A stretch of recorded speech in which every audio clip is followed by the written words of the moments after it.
a paso la universidad para ser mejores madres, mejores padres.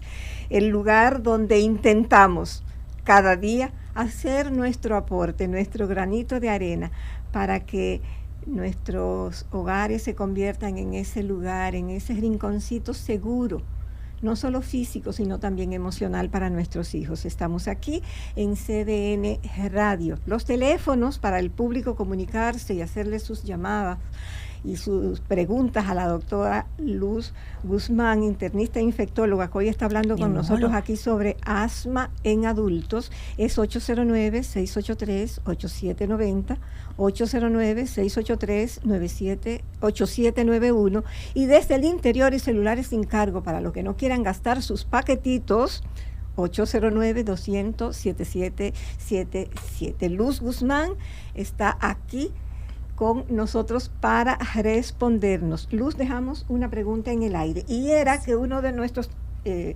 amigos oyentes nos preguntaron por WhatsApp, que tú dijiste que era el asma es una enfermedad crónica. Eso, que por favor en palabra de a centavos tú le digas qué significa.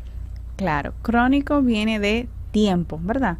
Entonces, esta enfermedad persiste en el tiempo, no es una enfermedad aguda que se pueda brindar un tratamiento, tenga 5 tabletas, 1 al día, no va a desaparecer. Sí se ha demostrado que el asma tiene periodos de remisión, periodos de control, mejor dicho, este es el término correcto. Periodos de control donde el paciente está totalmente asintomático, donde incluso pudiera encontrarse bajo medicación únicamente SOS, o sea, de rescate, si llegara a presentar un episodio durante lo largo de su vida. Es decir, que no se mantiene de una manera activa todo el tiempo. Entra en periodos de control, periodos de activación, exacerbaciones, etcétera. Luz, una de las situaciones que se presenta con el asma y otras condiciones de salud que se le parecen mucho, ya hablamos de las alergias, pero la rinitis, la sinusitis y el asma son 3, como que a veces se enmascara uno en el otro, y la persona pues no tiene muy claro qué es, que si tiene esto, si tiene aquello, o si uno es síntoma del otro. Por favor, te agradeceríamos muchísimo que nos explique esa trilogía, asma, rinitis y sinusitis. Claro, resulta ser que hay pacientes que tienen rinosinusitis, la combinación de rinitis y sinusitis, que presentan lo que se conoce como síndrome de goteo nasal posterior.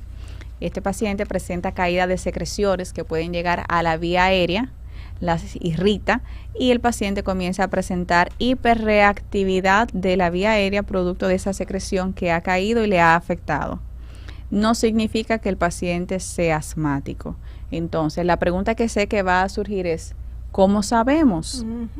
Bien, para saberlo necesitamos auxiliarnos de diferentes pruebas diagnósticas, llámese imagen de senos paranasales, ¿verdad? Para demostrar la sinusitis o no. Una buena historia clínica del paciente, radiografía de tórax. Se le hace también pruebas de función pulmonar, donde la estrella vendría siendo, ¿verdad?, la espirometría, para poder identificar si el paciente presenta o no datos de obstrucción en la vía aérea, si esta obstrucción es reversible o no con fármacos, como es el caso de broncodilatadores y esteroides inhalados. Dentro de un segundo escalón de pruebas, en dado caso, están las pruebas de reto bronquial, un sinnúmero de pruebas realmente que se hacen de la mano de una consulta especializada. Esa sería mi recomendación, acudir a una consulta especializada para poder indagar todo esto a fondo y saber si tengo asma realmente o si se trata de una rinosinusitis. Otra de las situaciones que se presenta en el asma es el asunto del tratamiento. Muchas veces las personas, como te digo, utilizan automedicación, y es una situación bastante difícil porque tú misma acabas de decir que para diagnosticar el asma es sumamente complicado según todas las pruebas que tú acabas de mencionar. Entonces, además de eso, también existen inhaladores antialérgicos. ¿Cómo se determina el tratamiento que una persona necesita para que efectivamente esté dirigida a uno u a otro? Ah, claro, perfecto. Luego de que en consulta se determina que este paciente es asmático, ¿verdad? A través de la misma historia clínica que se le realiza al paciente, podemos identificar el comportamiento de su asma. Es decir, si el paciente, por ejemplo, presenta despertares nocturnos con frecuencia a causa de síntomas por la enfermedad, o si realmente llega a presentarlo una vez al mes. De esta manera se va a clasificar el paciente acorde a la manifestación de sus síntomas, la frecuencia con la que estos aparecen y el impacto que tienen sobre la vida del paciente. Se puede catalogar el asma como controlado, parcialmente controlado o no controlado. Partiendo de esta clasificación, podemos determinar cuál sería el tratamiento más apropiado para el paciente. Tenemos 5 o 6 escalones diferentes de tratamiento que podemos utilizar en el paciente asmático, pero todo va a depender del comportamiento per se de su asma. No significa que porque usted sea asmático va a utilizar este tratamiento a estas dosis de por vida y más nunca va a volver al neumólogo. No, jamás, no es así. Debe acudir a una consulta por lo menos cada 3, cada 6 meses, donde se va a revalorar si realmente este medicamento está siendo efectivo, si la dosis es la adecuada, si se debe aumentar o si se debe disminuir. El uso de los inhaladores, que las personas lo compran sin receta médica en la farmacia, ¿cuáles son los riesgos? La automedicación, sin importar la condición médica que sea, es sumamente riesgosa, sobre todo porque ¿qué certeza tiene este paciente de que realmente ese es el medicamento que debe utilizar? Probablemente esté ahí utilizando un medicamento que no sea el más apropiado o la dosis que no sea la indicada para su condición y su condición sigue empeorando. Y en asma, eso es sumamente peligroso porque los pacientes que no son tratados de manera adecuada pueden llegar a presentar lo que se conoce como remodelado de la vía aérea, remodelación de su vía aérea, donde se torna más rígida, por así decirlo, esta obstrucción ya no revierte con fármacos.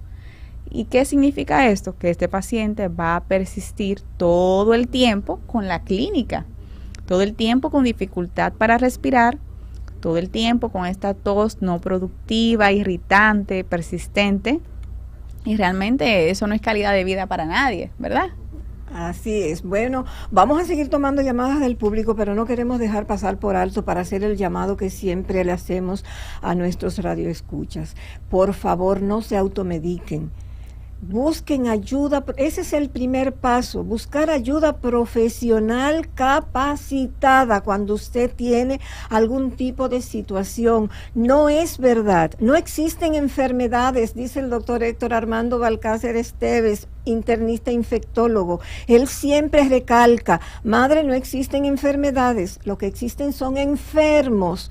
Podemos tener los mismos síntomas, podemos incluso tener la misma condición, pero usted y yo somos totalmente diferentes y nuestro sistema inmune, por ende, va a responder de manera diferente. Claro. Pero no solo eso, nuestra historia clínica es totalmente diferente. Entonces no existen enfermedades, existen enfermos. Vamos a seguir tomando llamadas del público.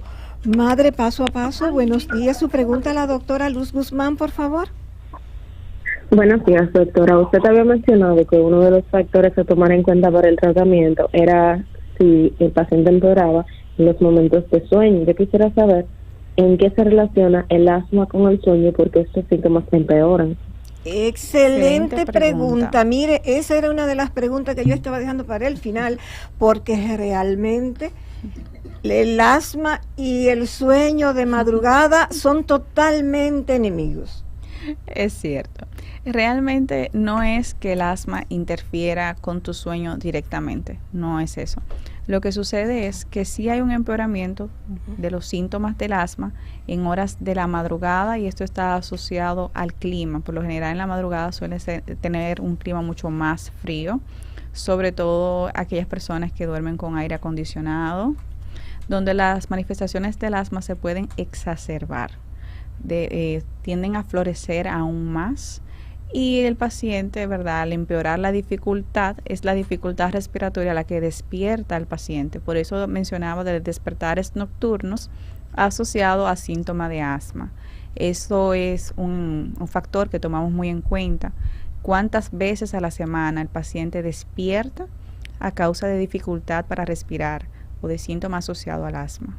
Vamos a seguir tomando llamadas. Buenos días, madre, paso a paso. Su pregunta a la doctora Luz Guzmán. Buen día. Mi pregunta es, ¿por qué algunas personas que tienen dermatitis atópica pueden desarrollar asma? Hola, hola. Doctora. Un placer tenerte por acá. No es que el paciente con dermatitis atópica, a causa de la dermatitis atópica, va a desarrollar asma. No es este tipo de relación lineal. Es más bien la asociación que habíamos mencionado anteriormente del tipo de asma, asma alérgico, donde se demuestra que ciertos alérgenos y aeroalérgenos pueden crear clínicas respiratorias, pueden afectar a la vía aérea y desencadenar las manifestaciones de asma, que es lo que ocurre en el paciente de asma alérgico. Vamos a tomar otra llamada. Buenos días, madre, paso a paso. Su pregunta a la doctora Luz Guzmán. Sí, buenos días, buenos días. Su Buen pregunta, día. por favor. Oye, yo soy una señora ya voy a tener 74 años y yo sufro de apretadera de pecho porque por lo menos mi médico nunca me ha dicho que tengo asma. Pero a mí a cada rato tienen que internarme porque yo no puedo respirar. Yo uso la bombita, el Anadol. Entonces yo quiero saber, doctor, porque es que a cada rato tienen que internarme, que no puedo respirar. La doctora les responde. Ok, entonces, realmente tu caso debemos analizarlo. Sobre todo, ok, estás utilizando un tratamiento, o sea, ya fuiste a consulta. Tu médico te dice, efectivamente, tienes asma. Se ha iniciado un tratamiento, entonces, en torno a este tratamiento tenemos que identificar diferentes cosas. Primero, estás usando el tratamiento al pie de la letra con la frecuencia que debe ser utilizado. Es importante ese paso, porque a veces nosotros dentro de nuestra cultura, sin querer, porque realmente el día a día nos envuelve las responsabilidades, puede ser que uno que otro día podamos soltar una dosis.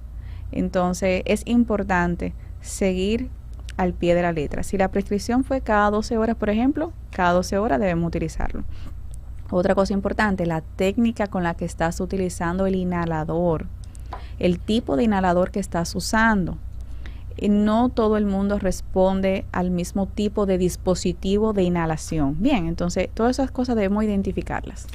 Luz, qué lástima que ya nada más nos queda un minuto para las recomendaciones y te vamos a comprometer porque teníamos algo que realmente todos sabemos que el COVID exacerbó una serie de situaciones y de cosas y una de ellas fue lo del asunto del asma. Personas que nunca en su vida habían tenido ningún tipo de problemas asmáticos, despertó ese monstruo dormido. O sea, vamos a comprometerte a que vuelva, pero en un minuto tus recomendaciones a nuestro público. Y qué pena, se nos quedaron más de la mitad de las preguntas. Bueno, mi recomendación sería la siguiente. ¿Tienes síntomas respiratorios? No lo subestime. Acude a consulta especializada. Gracias, muchísimas gracias, Luz Guzmán, por estar con nosotros. Ya te comprometimos públicamente, claro. Amiga, que tienes que volver un día. Esperamos Héctor Armando esté aquí ese día. A ustedes, nuestra gran familia de Madre Paso a Paso, muchísimas gracias por habernos acompañado.